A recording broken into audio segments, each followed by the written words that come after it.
দীঘার সমুদ্র সৈকত থেকে মাত্র 1 থেকে 2 মিনিটের ওয়াকিং ডিস্টেন্সে একটা সুপার লাক্সারিয়াস হোটেলের খোঁজ দেবো আপনাদেরকে, যেখানে আপনারা কম পয়সায় থাকা এবং খাওয়া দাওয়া করতে পারবেন। আর খাওয়া দাওয়ার মধ্যে এখানে ইন্ডিয়ান, চাইনিজ, তন্দুর সমস্ত রকমের খাওয়া দাওয়া অ্যাভেলেবেল রয়েছে। কোথায় রয়েছে হোটেলটা আর কি নাম সমস্ত কিছু তো জানাবোই। তার আগে ভিডিওটা যারা যারা দেখছেন, কে কোথা থেকে দেখছেন জানাবেন আমাকে কমেন্ট বক্সে, যাতে পরের ভিডিওতে আমি আপনাদেরকে ধন্যবাদ জানাতে পারি। আগের ভিডিওতে যেমন কমেন্ট করেছিলেন মঞ্জুশ্রী মুখার্জি আর সোমা দাস, আর এখানে আমরা সকাল সকাল পৌঁছে গিয়েছিলাম। পৌঁছেই হোটেলে ঢুকতে একটা সুন্দর ওয়েলকাম পেলাম আমরা, আর তারপরে এই গরমে ঢুকেই ঠান্ডা ঠান্ডা ওয়েলকাম ড্রিঙ্কস চলে আসলো আমাদের হাতে। তারপরে লাগেজ নিয়ে লিফটে করে আমরা পৌঁছে গেলাম আমাদের রুমের দিকে। আর এখানে কিন্তু বিভিন্ন ক্যাটাগরির রুম রয়েছে, আর প্রতিটা রুমই কিন্তু একেবারে সুপার লাক্সারিয়াস।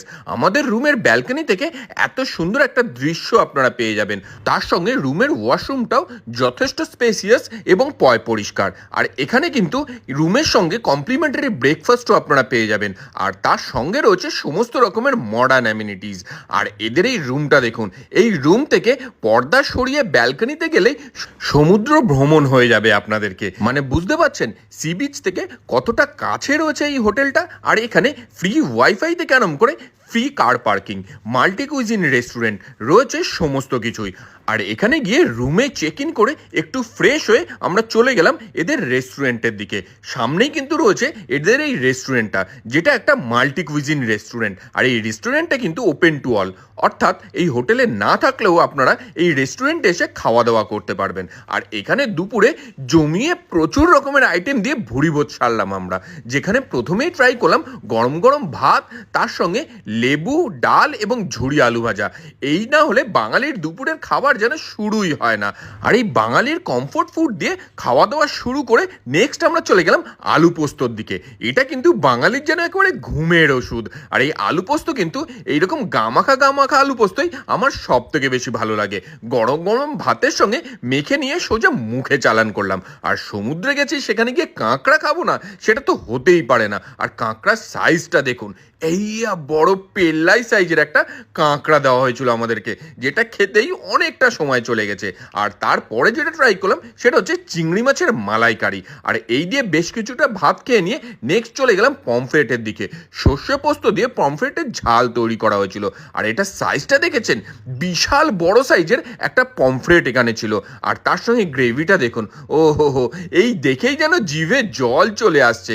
দীঘায় গিয়ে এই সমস্ত সামুদ্রিক মাছ না খেলে দীঘা ভ্রমণ কিন্তু একেবারেই বৃথা থেকে যাবে। আর মাছটা কিন্তু একেবারেই ফ্রেশ ছিল। এই ভিডিওটা যারা যারা দেখছেন তারা দীঘায় যেতে কে কে ভালোবাসেন এবং জীবনে কতবার দীঘায় গেছেন সেটা জানাবেন আমাকে কমেন্ট বক্সে। আর এই পমফ্রেটটা খেয়ে নিয়ে নেক্সট আমরা চলে গেলাম আমার ফেভারিট একটা ফিশ, সেটা হচ্ছে ইলিশ মাছের দিকে। আর যারা আমার ভিডিও দেখেন তারা জানেন যে ইলিশ মাছ দেখে কিন্তু আমি নিজেকে আটকে রাখতে পারি না, সোজা দিলাম একটা কামড় বসিয়ে। আর ইলিশের সাইজটা দেখেছেন, এই অফ সিজনেও কিন্তু যথেষ্ট ভালো সাইজের ইলিশ এখানে দেওয়া হয়েছিল। তারপরে ট্রাই করলাম এখান থেকে চিকেন কষা। আর এক প্লেট এরকম 4 পিস চিকেন আপনারা পেয়ে যাবেন। আর বিশেষ করে চিকেনের গ্রেভিটা দেখুন, একেবারে লাল লাল পেঁয়াজ, রসুন সমস্ত কিছু দিয়ে কষা কষা করে এই চিকেনটা রান্না করা হয়েছিল। গরম ভাতের সঙ্গে কিন্তু দারুণ লাগছিল। আর এই চিকেনটা এত সুন্দর সেদ্ধ হয়েছিল কি আর বলবো আপনাদের। আলতো করে কামড় দিতেই একদম ছাল থেকে ছাড়িয়ে বেরিয়ে চলে আসছে চিকেনটা। আর এখানে রুম রেন্ট শুরু হচ্ছে কিন্তু 2499 থেকে, যার সঙ্গে কমপ্লিমেন্টারি ব্রেকফাস্ট আপনারা পেয়ে যাবেন।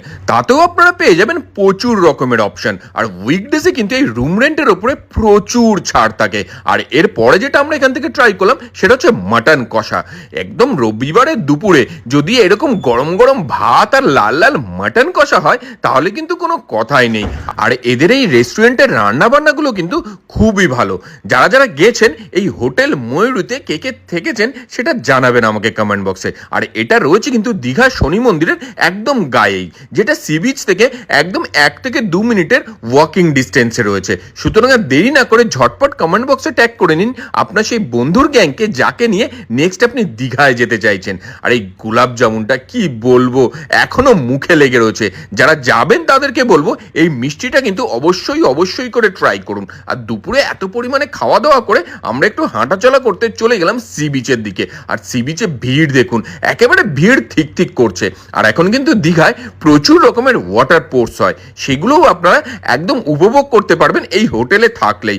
আমরা একদম বিকেল বিকেল চলে গিয়েছিলাম এই সি বিচে, তারপরে অনেকক্ষণ সময় কাটালাম দীঘার সি বিচে ঘোরাঘুরি করে, প্রচুর খাওয়া দাওয়া এবং প্রচুর মানুষজন দেখে সন্ধেবেলা ফিরলাম আমরা রুমের দিকে। আর এসেই দেখলাম ইভিনিং স্ন্যাক্স আমাদের জন্য একেবারে রেডি রয়েছে। হাতে গরম ইভিনিং স্ন্যাক্স খেয়ে নিয়ে ঘুরতে বেরিয়ে গেলাম এই হোটেলটা।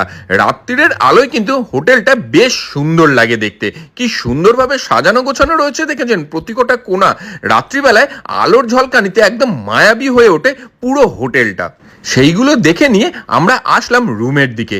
তারপরে একটু রেস্ট করতে না করতেই মোটামুটি রাত্রির 10টা গড়িয়ে গেল। আর রাত্রিবেলায় খাবার দাবার আমরা নিয়েছিলাম রুম সার্ভিসে। সেখানে খাবার দাবারের মধ্যে ছিল প্রচুর রকমের অপশন। টাইম মতন গরম গরম খাবার চলে আসলো আমাদের রুমেই, আর সেগুলো রুমে বসেই খাওয়া দাওয়া সারলাম আমরা। যেখানে বিরিয়ানি থেকে আরম্ভ করে রাইস, নুডলস, চিলি চিকেন ছিল প্রচুর রকমের অপশন। আর এই সমস্ত খাওয়া দাওয়ার করে দিলাম একটা লম্বা ঘুম দিতে না দিতেই সকাল হয়ে গেল। আর সকালবেলা একটু ঘুরে দেখে আসলাম এখানকার জগন্নাথ মন্দিরটা। তারপরে ব্রেকফাস্টে রয়েছে প্রচুর অপশন, আর এটা কিন্তু কমপ্লিমেন্টারি। এই সমস্ত খাওয়া দাওয়া করে আমরা এখান থেকে চেক আউট করলাম। কেমন লাগলো ভিডিওটা জানাতে ভুলবেন না।